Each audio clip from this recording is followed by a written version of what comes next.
bahwa ternyata memang ada sebuah perjanjian yang dibuat oleh leluhur. Saya adalah perempuan yang dijadikan tumbal. Ada sosok lagi yang ada di balik sosok penjaga tidur ini. Karena mereka-mereka yang dulunya mengadakan perjanjian itu sudah meninggal.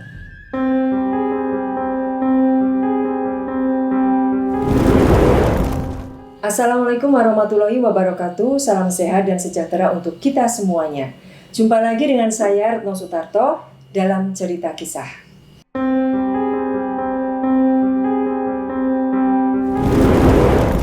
Teman-teman semuanya, pertama-tama saya mengucapkan banyak terima kasih atas supportnya, atas channel ini. Semoga itu menjadi amal baik kalian semuanya. Semoga Allah senantiasa memberikan kemudahan, kelancaran, limpahan rezeki, kesehatan, dan memberikan kehidupan yang berkah barokah. Amin amin ya robbal alamin. Kali ini saya ingin bercerita tentang perjanjian leluhur bagian kedua.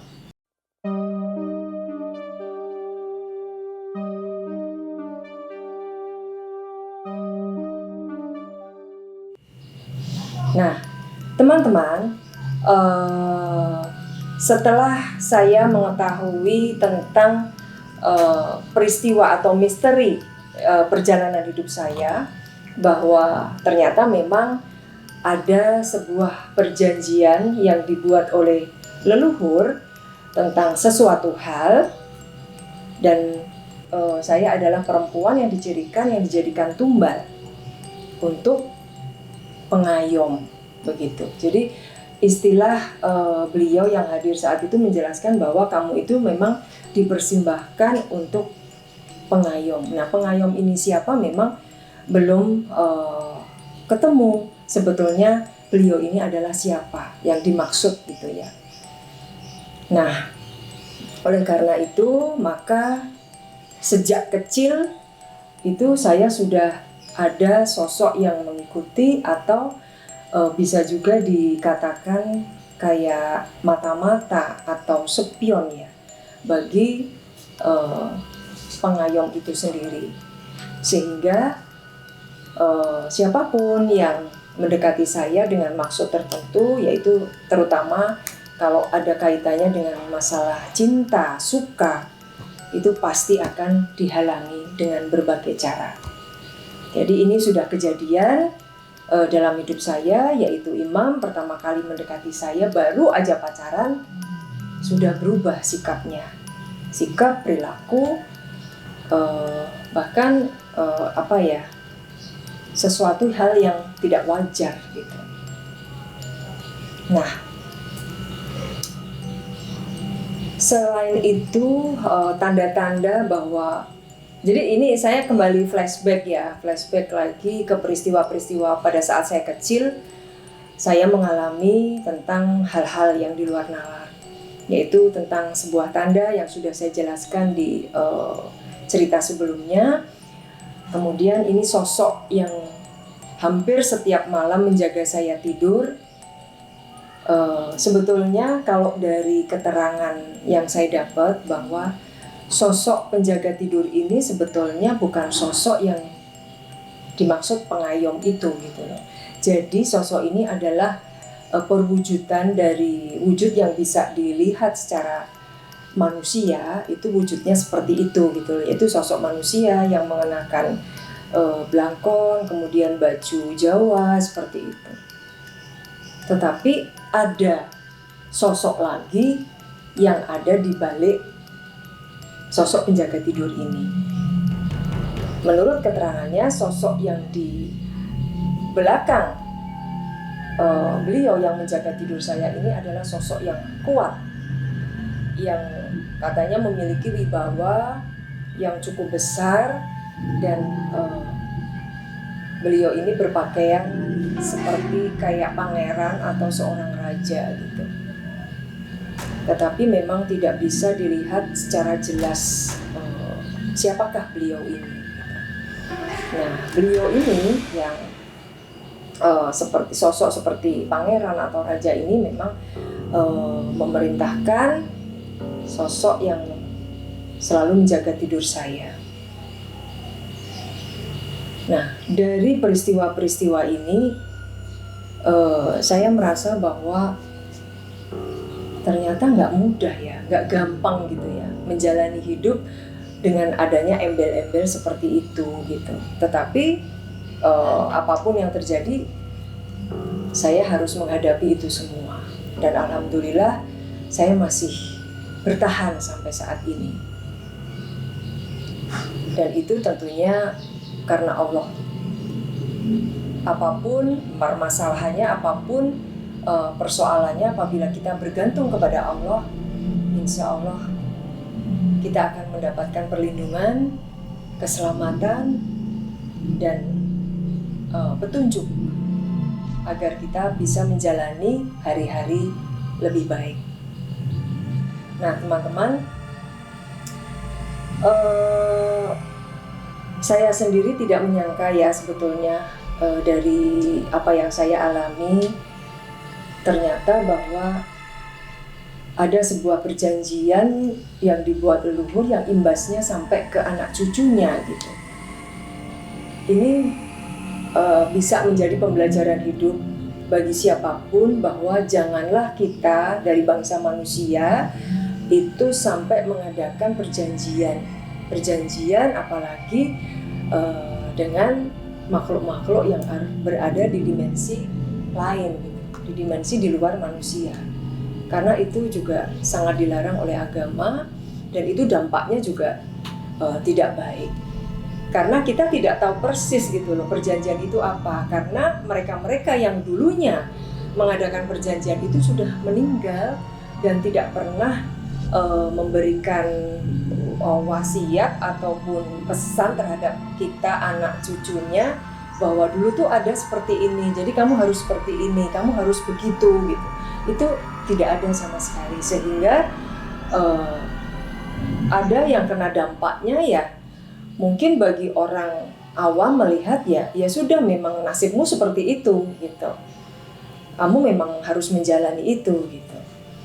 Dan apabila kita tidak berpegang teguh pada agama, kepada Allah ya sebagai tempat kita memohon, sebagai tempat kita berlindung, ya mungkin semuanya akan berakhir begitu aja, sia-sia gitu. Nggak ada hikmah yang bisa kita ambil. Kita ingat bahwa Allah itu menakdirkan sesuatu kepada kita. Itu pasti ada pembelajaran, ada hikmah di balik itu. Jadi kita juga harus menggunakan segala upaya, ikhtiar untuk mencari jawaban itu.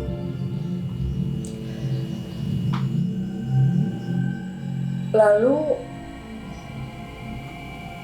apakah imbas dari perjanjian itu masih terasa sampai sekarang? Ya, kalau saya pribadi masih merasakan akibat dari sebuah perjanjian itu.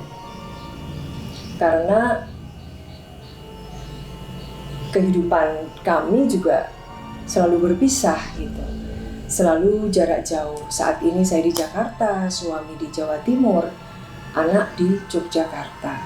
Dan kami bertemu apabila kami bisa meluangkan waktu bersama apabila kita memiliki waktu yang longgar atau pada saat kita libur gitu. Nah, teman-teman, saya masih ingat bahwa sosok yang waktu itu hadir juga menyampaikan bahwa karena kamu adalah seorang perempuan yang sudah dicirikan, makanya ibu kamu mencarikan orang yang tepat buat kamu. Nah, waktu itu masih ingat tentang misteri jodoh yang pertama. Ibu saya baru melihat pertama kali ya dengan imam, tetapi entah apa yang terjadi saat itu, ibu tiba-tiba meminta saya untuk dekat dengan imam. Nah, ternyata di sini ketemu jawabannya. Jadi kalau menurut penuturan beliau itu bahwa imam itu masih ada terah atau keturunan dari orang-orang yang soleh. Ya mungkin dari spiritualnya lebih kuat, lebih punya wibawa. Namun memang pada saat dia masih muda, itu yang diserang adalah mentalnya. Artinya ya memang sebagai manusia tidak ada yang sempurna, pasti ada aja kekurangannya. Nah, oleh karenanya waktu itu saya udah diminta untuk dekat dengan imam dan akhirnya kita menikah gitu. Nah, pada saat mulai dekat aja kan imam sudah mulai berubah ya sikap perilakunya, karena yang diserang adalah mentalnya, jadi tidak memiliki suatu kayak tanggung jawab, visi misi ke depan, itu nggak ada sama sekali sampai kita menikah. Setelah kita menikah memang ujian itu tidak usai gitu loh, terus berlangsung bahkan hingga saya saat ini yang sudah berusia 54 tahun, sudah tua gitu ya. Jadi itu ada terus. Makanya ya kita sudah menerima apa yang terjadi, kita harus menerima, harus legowo. Alhamdulillah Allah memberikan kesabaran, kekuatan, dan jalan yang terbaik untuk kita. Makanya kami masih bisa bertahan sampai saat ini. Nah, kenapa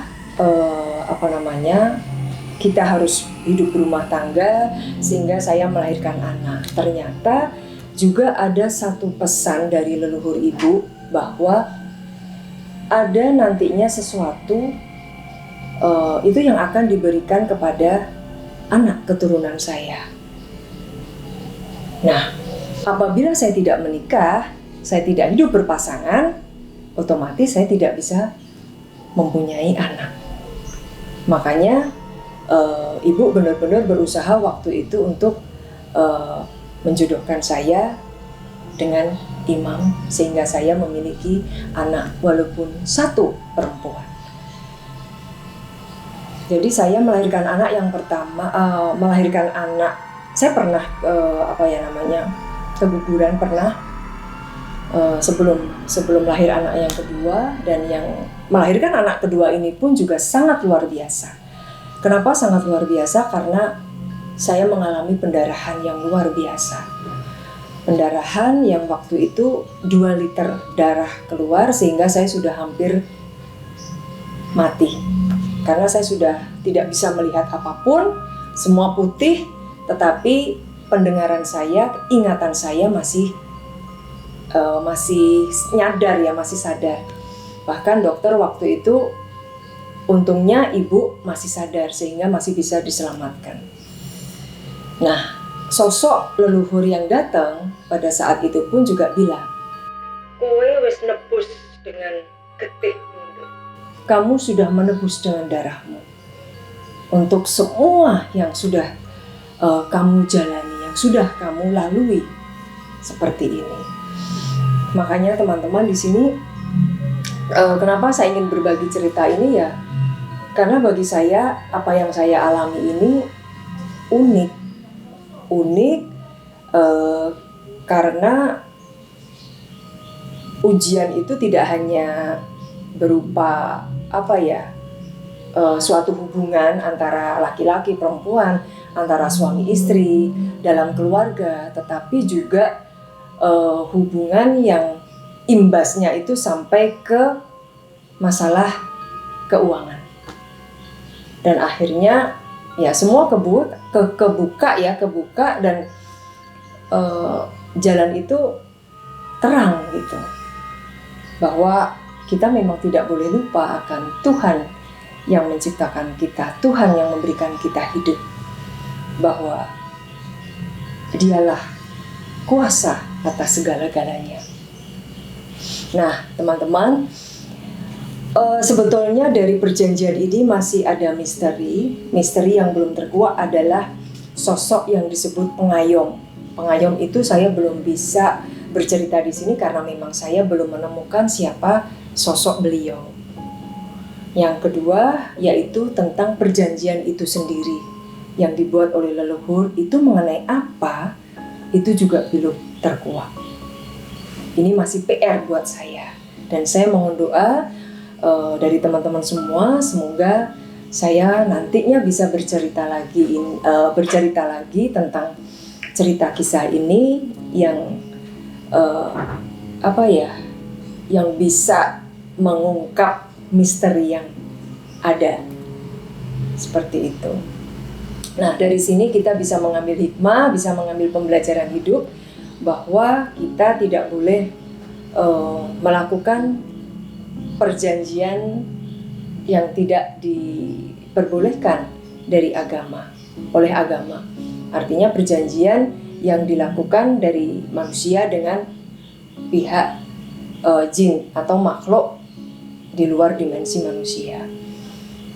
Kadang-kadang imbasnya itu nggak baik, hampir selalu nggak baik gitu ya.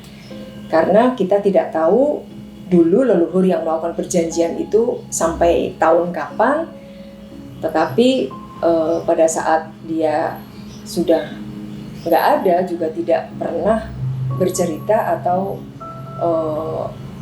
memberikan pesan-pesan tertentu untuk anak keturunannya, sehingga kita yang nggak tahu menahu kena imbasnya, seperti itu.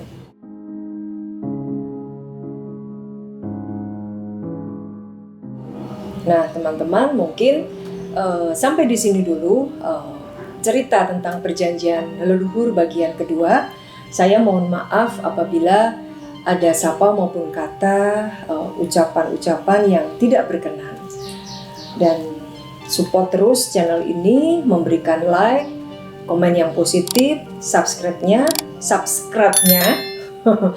sehingga saya bisa menyajikan cerita-cerita kisah yang menarik yang insya Allah bisa menebarkan manfaat dan bisa menjadi pembelajaran hidup untuk siapapun. Akhir kata saya ucapkan Assalamualaikum warahmatullahi wabarakatuh. Rahayu, rahayu, rahayu.